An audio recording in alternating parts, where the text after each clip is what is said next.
मध्य प्रदेश के मुख्यमंत्री शिवराज सिंह चौहान यानी मामा जी पूरी तरह से धुलाई के मूड में हैं।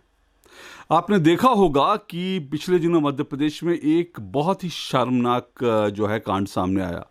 वो शर्मनाक कांड ये था कि एक आदिवासी युवक के चेहरे पर एक व्यक्ति जो है वो खड़ा होकर पेशाब करता हुआ दिख रहा है।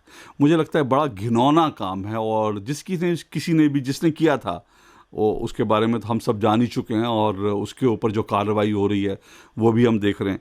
पर मुझे लगता है ये घिनौनी सोच आती कहाँ से मुझे समझ में नहीं आता। सबसे पहले तो ये ज़रूर कहूँगा कि इस तरह की घिनौनी चीज़ किसी के ऊपर इस तरह से पेशाब कर देना, या फिर हमने आजकल इन दिनों ये भी देख रहे हैं कि किसी की हत्या करके उसकी जो है उसके टुकड़े टुकड़े कर देना, उसकी बॉडी को फ्रिज में रख देना, उसकी बॉडी को काट करके पानी में उबाल देना, ये सब चीज़ें जो हैं मुझे लगता है ये हैवानियत है। ये हैवानियत हम क्यों सीख रहे हैं? मुझे लगता है इसको लेकर के एक गहरा विश्लेषण होना चाहिए। समाजशास्त्रियों को और बाकी लोगों को इस पर सोचना चाहिए कि ये सब चीज़ें क्यों हो रही हैं।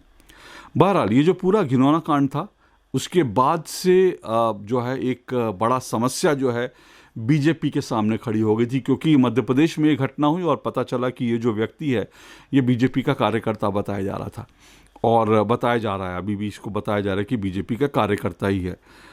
तो इस घटना ने दरअसल बीजेपी के लिए बड़ी चिंताएं खड़ी कर दी थी। चिंता इसलिए खड़ी कर दी थी क्योंकि मध्य प्रदेश में करीब करीब जो है बड़ी तादाद में आदिवासी वोटर है। ऐसा बताया जाता है कि मध्य प्रदेश में करीब 40 विधानसभा सीटें हैं जहां आदिवासी वोट जो है बड़ा इफेक्टिव है।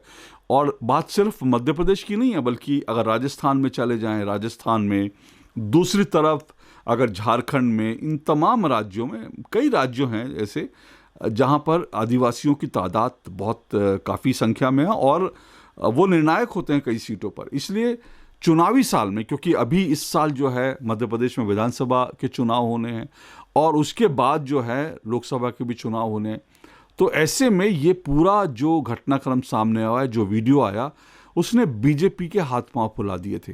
लेकिन जैसे मैंने कहा कि मध्य प्रदेश के मुख्यमंत्री शिवराज सिंह चौहान आजकल धुलाई के मूड में हैं, तो मध्य प्रदेश के मुख्यमंत्री शिवराज सिंह चौहान ने इस पर जिस तरह से त्वरित प्रतिक्रिया जो जताई, जिस तरह से तुरंत एक्शन में आए, वो काबिले तारीफ है। और मुझे लगता है किसी भी मुख्यमंत्री को, किसी भी राजनेता को इसी तरह से होना चाहिए। ये नहीं कि कोई घटना हो गई और आप उस पर जो है सोच रहे हैं, विचार कर रहे हैं।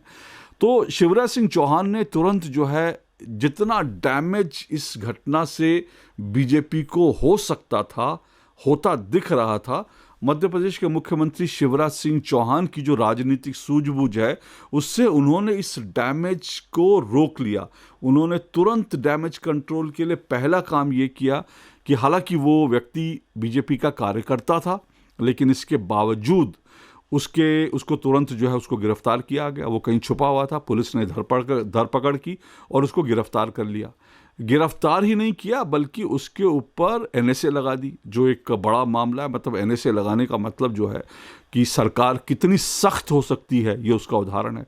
तुरंत सिर्फ गिरफ्तारी नहीं होती बल्कि उस व्यक्ति पर एनएसए लगा दिया जाता है। तीसरा बड़ा काम जो मुख्यमंत्री शिवराज सिंह चौहान ने, मामा जी ने किया, वो उन्होंने ये किया कि उस आदिवासी युवक को तुरंत जो है उन्होंने अपने घर पे बुला लिया, यानी मुख्यमंत्री निवास में बुलाया, उसको कुर्सी पर बैठाया और कुर्सी पर बैठा करके उसके चरण धोए। मुख्यमंत्री, सुनिए, मुख्यमंत्री जो हैं वो खुद जो हैं उस आदिवासी युवक को कुर्सी पर बैठाकर अपने सामने, और मुख्यमंत्री ज़मीन पर बैठ करके उस आदिवासी युवक के पैर पखारते हैं, पैर धोते हैं, उसको शॉल ओढ़ाते हैं, उसको तिलक करते हैं और कहते हैं कि आज से तुम मेरे मित्र हो और तुमको कोई भी चीज़ होगी उसके लिए मैं खड़ा हूँ। ये कुछ लोग कह सकते हैं कि ये जो है पूरी तरह से राजनीतिक कदम था उनका, लेकिन अगर राजनीतिक कदम था भी तो भी राजनीति में ये राजनीतिक कदम अहम होते हैं, मायने रखते हैं। क्योंकि जाहिर सी बात है, अगर बीजेपी के कार्यकर्ता ने ऐसा किया तो बीजेपी का मुख्यमंत्री अगर डैमेज कंट्रोल के लिए, और बीजेपी का मुख्यमंत्री इतना बड़ा काम करता है, तो मुझे लगता है कि ये इम्पॉर्टेंट है। क्योंकि राजनीति में, पॉलिटिक्स में परसेप्शन जो है बहुत बड़ा खेल होता है। तो पूरा परसेप्शन की लड़ाई होती है। उस वीडियो के सामने आते ही एक परसेप्शन की लड़ाई कांग्रेस ने शुरू की और कहा देखिए आदिवासियों के ऊपर किस तरह के अत्याचार हो रहे हैं। लेकिन उसी परसेप्शन की लड़ाई को शिवराज सिंह चौहान ने उसका पासा पलट दिया, जब न सिर्फ एनएसए लगाकर उसको गिरफ्तार कर लिया, बल्कि मुख्यमंत्री ने साथ साथ जो है डैमेज कंट्रोल के लिए इस व्यक्ति को, जो पीड़ित व्यक्ति था, उसको अपने घर में बुलाकर उसके पूरे सम्मान के साथ उसके पांव पखारे, उसको कुर्सी पे बैठाया, उसके ऊपर उसको जो है बाकायदा उसको तिलक किया।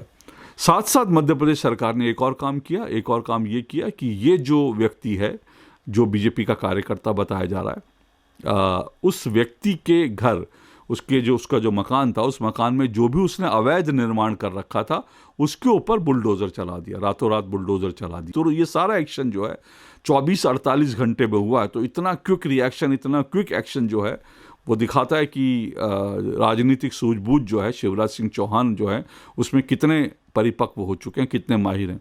तो ये सब कुछ तुरंत एक्शन हुआ। उसके घर पर बुलडोज़र भी चल गया, मीडिया ने बाकायदा उसकी रिपोर्टिंग भी की। मुझे लगता है ये सब जो है एक अहम फैसला था, एक अहम कदम है मध्य प्रदेश के मुख्यमंत्री शिवराज सिंह चौहान का। और साथ साथ मैं आपको ये भी बता दूं, बीते कुछ समय से मध्य प्रदेश के मुख्यमंत्री शिवराज सिंह चौहान जो है इसी तरह से धुलाई के मूड में है। मामा जी कई बार जो हैं खुले मंच पर कह चुके हैं कि जो भी गुंडा बदमाश होगा उसको छोड़ेंगे नहीं। और कई तरह के एक्शन हमने, जिस तरह के एक्शन उत्तर प्रदेश में होते हैं, उस तरह के कुछ एक्शन जो है वो हमने मध्य प्रदेश में भी देखे। मध्य प्रदेश में भी कुछ दंगाइयों को, कुछ जो गुंडे थे उनके जो अवैध मकान थे उनके ऊपर बुलडोज़र चला, कुछ जो आताताई थे उनके ऊपर बुलडोज़र चला। तो इस तरह के कुछ एक्शन मध्य प्रदेश में भी बड़ी तेज़ी से हुए हैं। और बीते 1 साल से मैं देख रहा हूँ लगातार ऐसी कई घटनाएं हैं। कभी विस्तार से इस पर और भी कभी मौका लगा तो चर्चा करेंगे, लेकिन पिछले 1 साल में मध्य प्रदेश में ऐसी कई घटनाएं हुई हैं जब इस तरह का त्वरित एक्शन, त्वरित रिएक्शन हुआ है।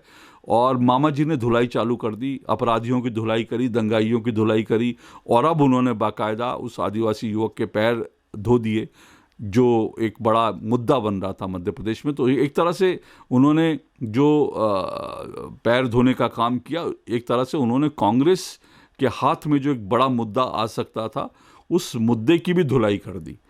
तो इसलिए मैंने शुरू में कहा कि मामा जी इस वक्त पूरी तरह से धुलाई के मूड में हैं और ज़बरदस्त बैटिंग कर रहे हैं। हालांकि इस साल चुनाव है और उनके लिए चुनाव जो है बड़ा एक परीक्षा है, और बहुत सारे लोग ये कह रहे हैं कि ये परीक्षा उनके लिए मुश्किल घड़ी है। लेकिन राजनीतिक सूझबूझ फिलहाल वो दिखा रहे हैं मामा जी, और मुझे लगता है कि डैमेज कंट्रोल तो उन्होंने कर लिया है। इसके अलावा कुछ और उन्होंने फैसले किए, बल्कि उन्होंने एक महत्वपूर्ण फैसला ये किया कि जितने भी कॉन्ट्रैक्ट पे जो कर्मचारी हैं उनको भी, जो नियमित कर्मचारी हैं, जो पक्के जो जॉब कर रहे हैं, उनके बराबर ही उनको वेतन देने का और सुविधाएं देने का ऐलान कर दिया। तो इस तरह के कई अहम फैसले हैं जो मध्य प्रदेश के मुख्यमंत्री ले रहे हैं। तो मैं फिर यही कह रहा हूँ कि मामा जी धुलाई के मूड में, और मामा जी इसी तरह से धुलाई करते रहिए। तो मुझे लगता है कि शायद जो है ये आपकी पार्टी के लिए और आपके लिए इसके अच्छे नतीजे निकलेंगे। आज के लिए इतना ही। नमस्कार।